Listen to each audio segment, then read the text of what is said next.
Hello guys, welcome to the class of physics. I am your lecturer physics Nareshwar Singh Jamwal, and today we are going to discuss some definitions of fundamental units. अगर आपको याद होगा तो मैंने previous lecture में आपको जो कुछ बेसिक फिजिकल क्वांटिटीज़ बताई थी और साथ ही साथ उनके जो यूनिट्स हैं वो भी मैंने बताए थे। तो आज जो उन फिजिकल क्वांटिटीज़ के जो फंडामेंटल फिजिकल क्वांटिटीज़ हैं उनके जो यूनिट्स हैं उनको डिफ़ाइन करने जा रहे हैं। तो ये बहुत बार एग्ज़ाम्स में भी आपको पूछे जाती हैं ये डेफिनेशंस इनके यूनिट्स की, तो इनको थोड़ा ध्यान से देखिएगा। तो चलिए स्टार्ट करते हैं। सबसे पहले हम बात करेंगे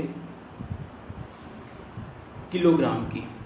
फर्स्ट जो हमारे पास फंडामेंटल डेफिनेशन है यूनिट्स की, वो सबसे पहला यूनिट है किलोग्राम। ओके, तो चलिए पहले हम क्या करेंगे, किलोग्राम को डिस्कस करेंगे। आपको जैसे कि पता है कि किलोग्राम जो है वो किसका यूनिट है, मास का यूनिट है। Okay, kilogram. ओके, किलोग्राम को जब हम डिफाइन करेंगे और एक यूनिट किसका है, मैं ब्रैकेट में लिख देता हूँ, unit of mass. Okay, now how you can define the kilogram. Okay, देखिए जो किलोग्राम वेट हम लेते हैं, जो 1 किलोग्राम वेट होता है, ठीक है, दैट इज़, मैं पहले इसको डिफाइन कर देता हूँ, आपको यहाँ पे डेफिनेशन लिख देता हूँ, उसके बाद जो है वो मैं आपको इसको समझाता हूँ कि एक्चुअल में है क्या। Okay, 1 kilogram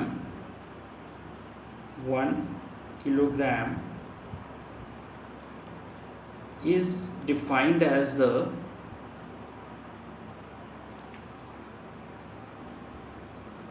the mass of platinum,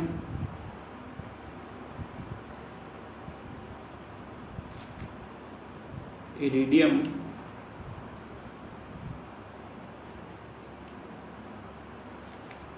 cylinder of diameter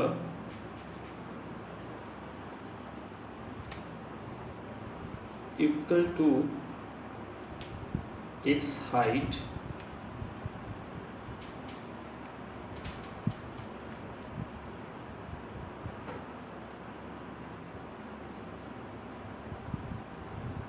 okay, defined as the mass of the platinum iridium cylinder of diameter equal to its height, full stop, both diameter and height is 3.9 centimetre. देखिए अब जो 1 kilo को, मतलब कैसे 1 kilogram को किस तरीके से आप डिफाइन करते हो।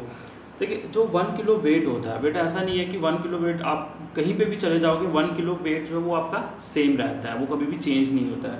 तो जो international bureau of weight and measures है उसने एक पर्टिकुलर मेटल का जो है वो क्या किया हुआ है, एक सिलेंडर बनाया हुआ है और उस सिलेंडर का जो वेट है वो 1 किलोग्राम हम लेते हैं। उसने क्या कहा है, 1 kilogram is defined as a mass of platinum iridium cylinder. Platinum और एरिडियम का एक सिलेंडर बनाया गया है, ठीक है, इस तरीके से एक सिलेंडर को जो है वो बनाया गया है like this. Okay, of diameter equal to its height. बेटा जितना उसका डायामीटर है, सॉरी जितनी उसकी हाइट है उतना ही उसका क्या है, डायामीटर भी है, ठीक है। तो मतलब अगर h हाइट है तो डायामीटर भी क्या होगी, h होगी, ठीक है। तो डायामीटर और हाइट सेम है। और जब इस प्लेटिनियम एरिडियम का ये सिलेंडर बनाया गया जिसकी हाइट और डायमीटर सेम है, तो उस सिलेंडर का जो वेट है उस वेट को हम 1 किलोग्राम कहते हैं। और आपको ये भी बताया गया है कि ये डायमीटर और हाइट जो है वो कितनी है, 3.9 सेंटीमीटर। हाइट भी 3.9 सेंटीमीटर है और डायमीटर जो है वो भी 3.9 सेंटीमीटर है। ओके, तो इस सिलेंडर के वेट को जो है वो हम क्या कहते हैं, 1 किलोग्राम। क्लियर है ये चीज़। ओके, तो चलिए अब हम नेक्स्ट चलते हैं। सेकंड डेफिनेशन हम जो है वो फंडामेंटल सेकंड यूनिट ले लेते हैं, दैट इज मीटर। ओके, तो मीटर जो है वो किसका यूनिट है? लेंथ का। ओके, ये आपको पता है, unit of length, right. Now how you can define 1 meter. चलिए पहले मैं इसको लिख लेता हूँ, फिर उसके बाद जो मैं आपको समझाऊंगा कि 1 मीटर लेंथ किस तरीके से हमने मेयर करी हुई है। So 1 meter is defined as 1 meter is defined as that much length which is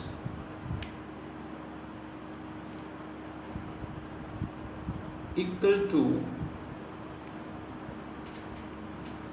1650763.63 wavelength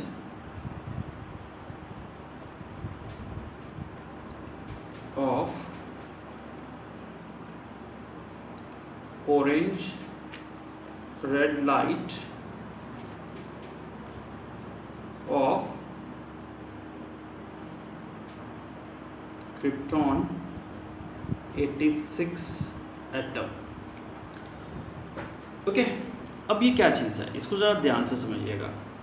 उससे क्या 1 meter is defined as that much length, हम 1 मीटर उसको डिफाइन करते हैं, उस लेंथ को डिफाइन करते हैं which is equal to 1650763.63 wavelength of orange red light of krypton 86 atom. जो हमारे पास क्रिप्टॉन 86 एटम है, जब वो ऑरेंज रेड लाइट को प्रोड्यूस करता है, किस वेवलेंथ की? 1650763.63 वेवलेंथ की लाइट को प्रोड्यूस करता है, that length is called as your 1 meter length. Okay, ये थोड़ा सा आपको इससे ये चीज़ें आपने पहले सुनी भी नहीं होगी और ना ही आपने इनकी डेफिनेशंस को पहले पढ़ा होगा, तो इसको थोड़ा सा आपको दिमाग में स्टोर करना पड़ेगा, ठीक है। कि 1 मीटर जो आपके पास लेंथ है, वो लेंथ होती है किसके बराबर होती है? वो which is equal to 1650763.63 wavelength of orange red light of krypton 86 atom. Okay, this is the definition of 1 meter, or simply you can say that meter. Now next third जो है वो हम बात करेंगे सेकेंड की। जैसा कि आप जानते हो सेकेंड जो है वो किसका यूनिट है? Unit of time, right. तो चलिए अब हम 1 सेकेंड को कैसे डिफाइन करेंगे। अब जैसे जो हमने 1 सेकेंड काउंट करते हैं, तो वो 1 सेकेंड कैसे लिया गया, ठीक है, उसकी डेफिनेशन को कैसे प्रोड्यूस किया गया, वही चीज़ आज डिस्कस करने जा रहे हैं। चलिए इसको मैं राइट डाउन कर लेता हूँ, उसके बाद जो हम समझते हैं इसको। सो 1 second is the duration of, आप इसको ऐसे लिख सकते हैं, 1 second is the duration of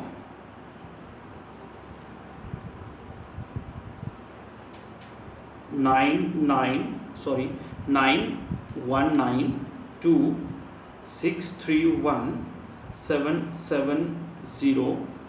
okay, leave it. मैं आपको इसकी एक सिंपल सी डेफिनेशन बताता हूँ।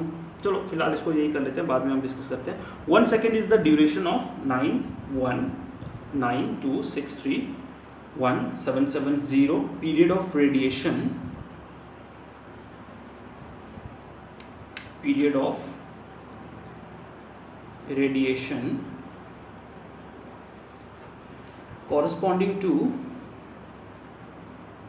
corresponding to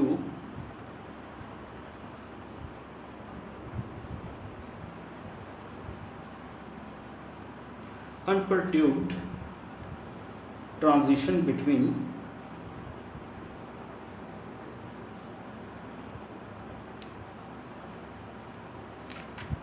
transition between the two hyperfine levels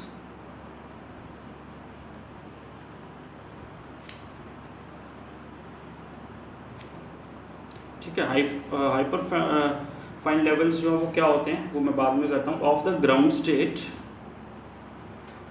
of the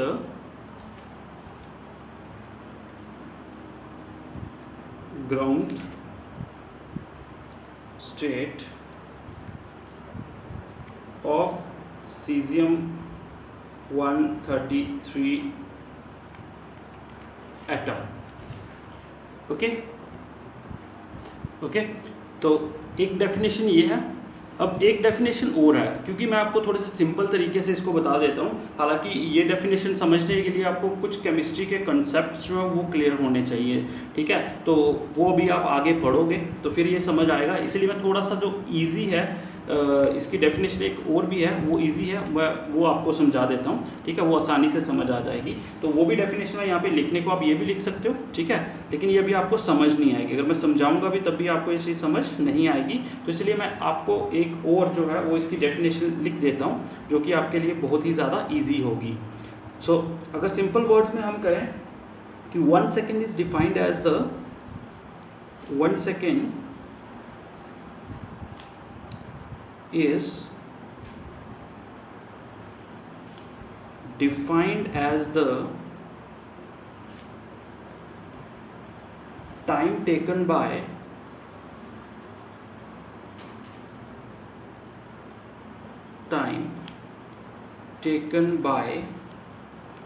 cesium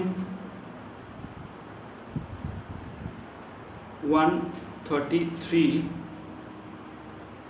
atom to vibrate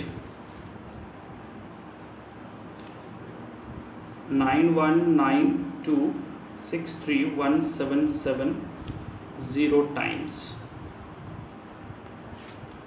ठीक है। अब ये फर्स्ट जो है इसको रहने दीजिए, ठीक है। अगर आप लर्न करना चाहते हो कर सकते हो, लेकिन ये चीज़ आपको बाद में समझ आएगी। पर जो इसकी सिंपल डेफिनेशन है वो मैं आपके साथ डिस्कस कर लेता हूँ। जैसे देखो 1 second is defined as the time taken by the caesium 133 atom to vibrate this much times, ठीक है।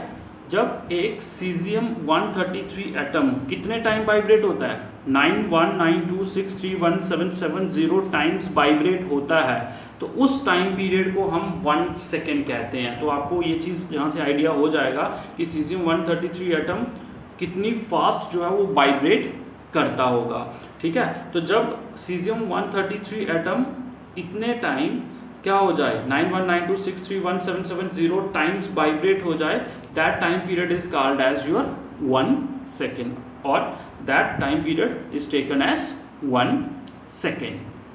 ओके, क्लियर है ये चीज़। चलिए अब हम चलते हैं फोर्थ डेफिनेशन पे।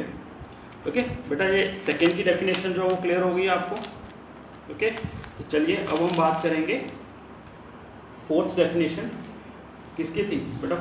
फोर्थ फिजिकल क्वांटिटी कौन सी लिखवाई थी मैंने? करंट। तो करंट का यूनिट क्या होता है? एम्पेयर। चलिए अब हम डिफाइन करेंगे 1 एम्पेयर को। ओके, तो let's start. Your fourth definition is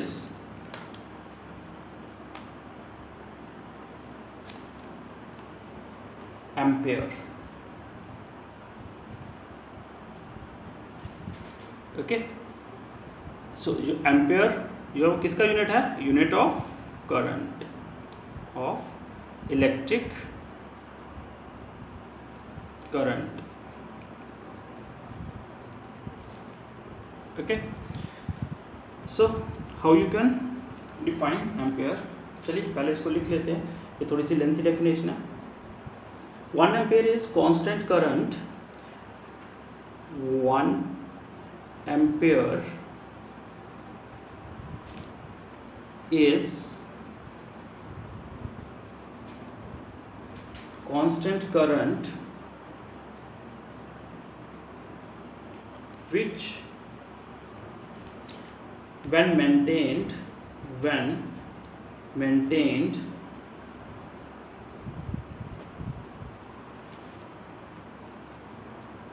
in each of the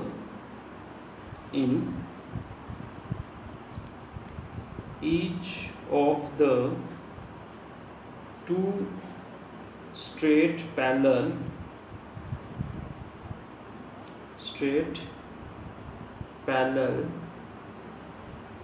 conductors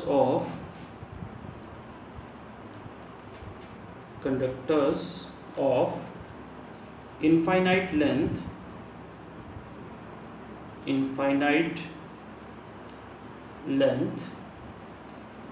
and negligible cross section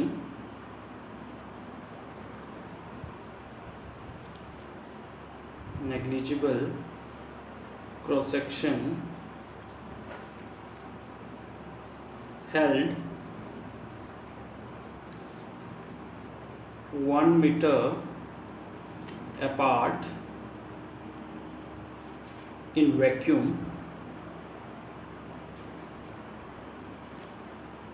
shall produce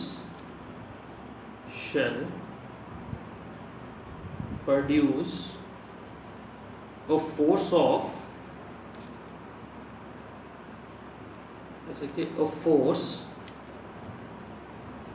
per unit length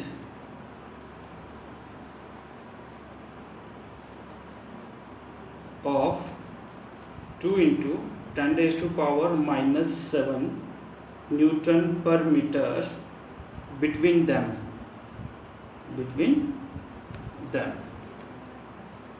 okay, अब देखिए ये चीज़ कहती क्या है, इसका डेफिनेशन का क्या मतलब है। देखिए वो कहता है कि अगर सपोज मेरे पास दो वायर्स हैं, पैरेलल वायर्स हैं, सपोज एक वायर जो है वो एक वायर ये है, ठीक है, ऑफ इनफाइनाइट लेंथ, इसकी लेंथ जो है वो कितनी है, इनफाइनाइट है, और दूसरी वायर जो है वो ये है,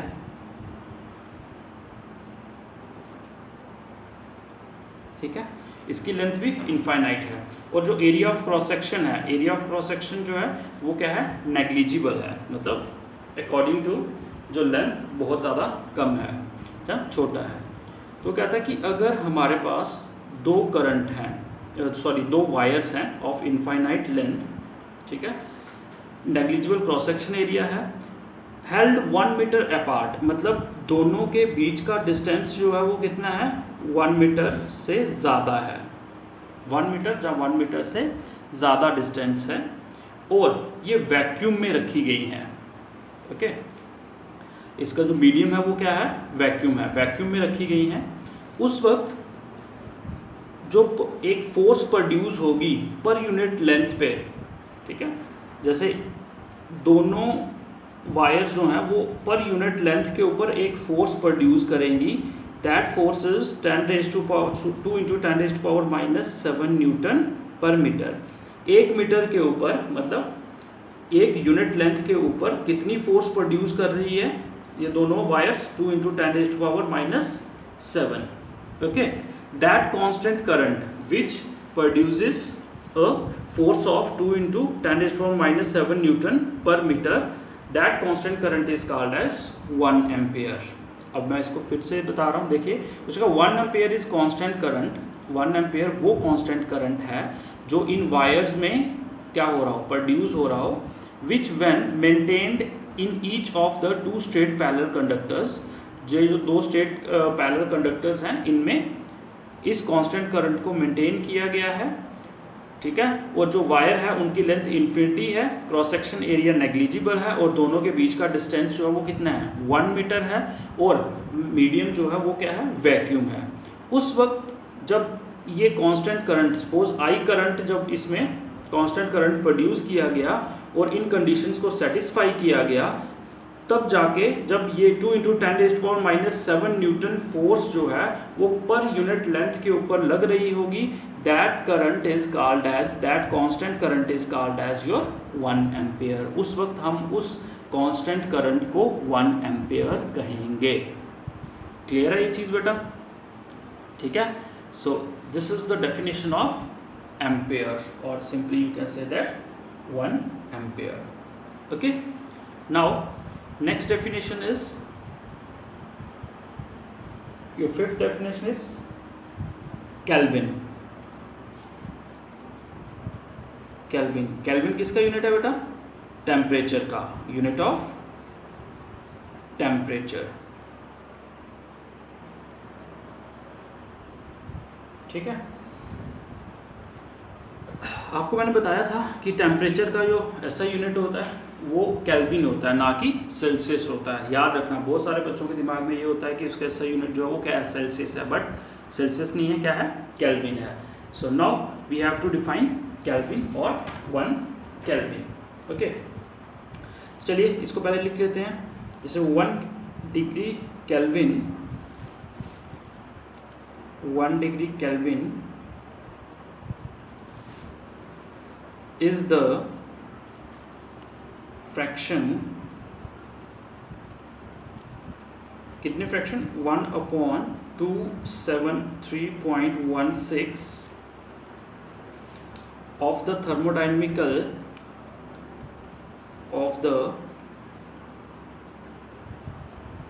thermodynamical temperature of the triple point of water, triple point of water. अब बेटा कुछ बच्चों को ट्रिपल पॉइंट का नहीं पता होगा, तो पहले मैं ट्रिपल पॉइंट ही आपको बता देता हूँ कि ट्रिपल पॉइंट होता क्या है, उसके बाद मैं इसकी डेफिनेशन जो है वो आपके साथ डिस्कस करता हूँ। ठीक है बेटा, ट्रिपल पॉइंट हमारा वाटर जो है, triple point of water is the temperature.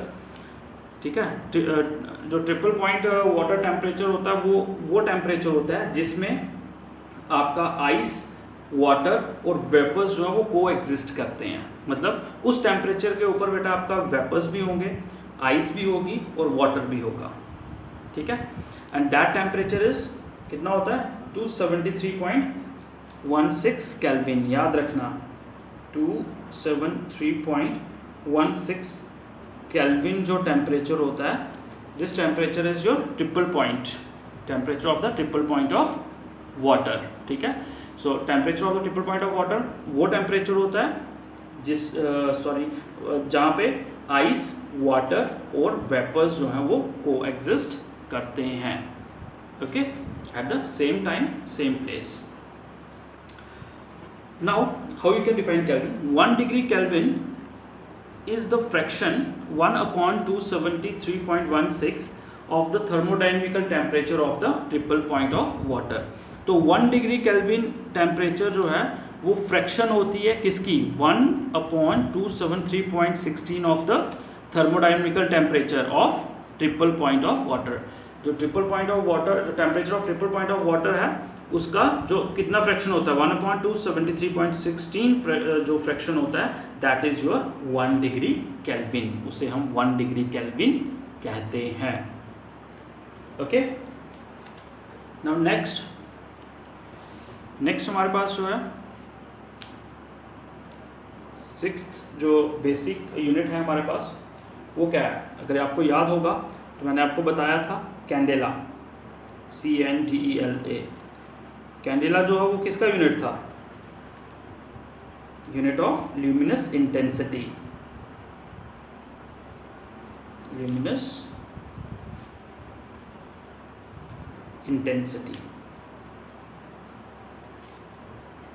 Okay, now how you can define 1 candela? 1 candela को किस तरीके से आप डिफाइन करोगे? चलिए इसको मैं पहले लिख देता हूँ आपके लिए, फिर उसके बाद समझाता हूँ आपको। देखिए 1 candela is, okay, so how you can define candela or 1 candela? 1 candela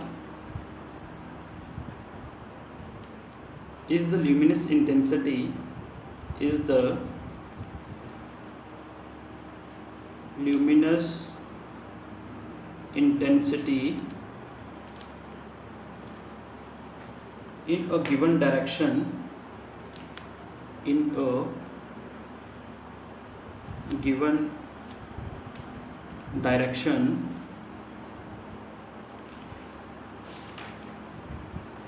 comma of a source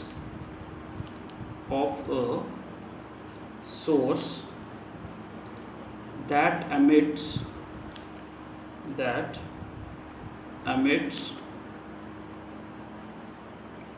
monochromatic radiation of frequency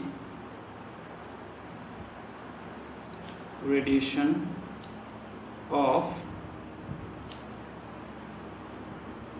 frequency 5.4 into 10 raised to power 14 hertz and that has radiant intensity of 1/683 watt per स्ट्रेडियन, ये unit है इसका, in that direction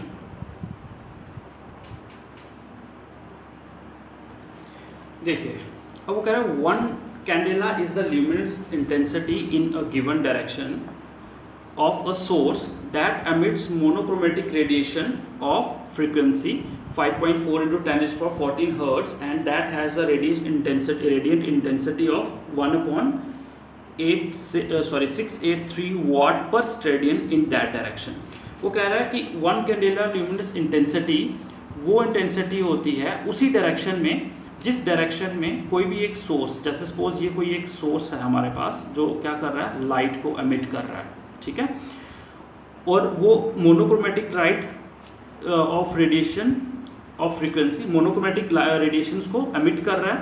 suppose ये monochromatic radiation जो है उनको emit कर रहा है और इनकी फ्रीक्वेंसी जो है वो कितनी है बेटा, 5.4 into 10 raised to power 14 hertz और इसका जो रेडिएंट इंटेंसिटी है, रेडिएशन की जो इंटेंसिटी है वो 1/683 वाट पर स्ट्रेडियन होगी उसी डायरेक्शन में, ठीक है. That is called as your 1 candela. That luminous intensity is called as your 1 candela.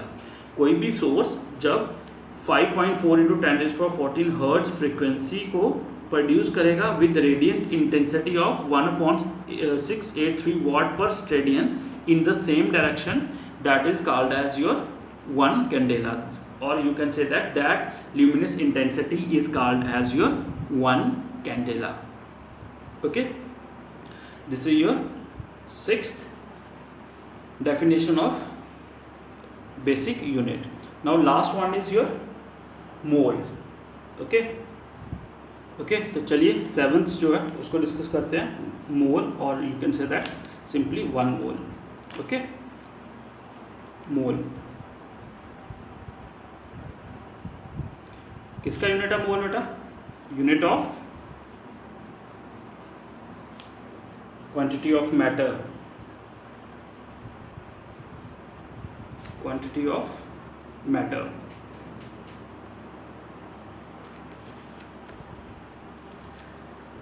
So how you can define 1 mole. Same, चलिए पहले इसको लिख लेते हैं. 1 mole is amount of substance. 1 mole is amount of substance which contains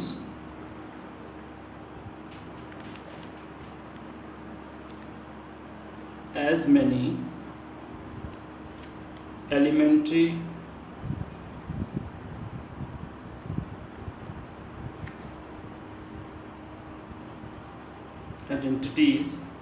entities होती हैं ये, ठीक है, बताता हूँ ये क्या चीज़ है.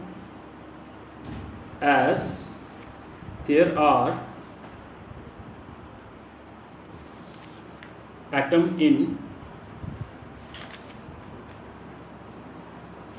0.012 kg of प्योर कार्बन 12। ओके, तो चलिए इसको समझते हैं कि इसमें बोला क्या गया है। देखिए उसने कहा 1 mole is a substance amount of substance which contains as many elementary entities as there are atoms in 0.012 kg of pure carbon 12।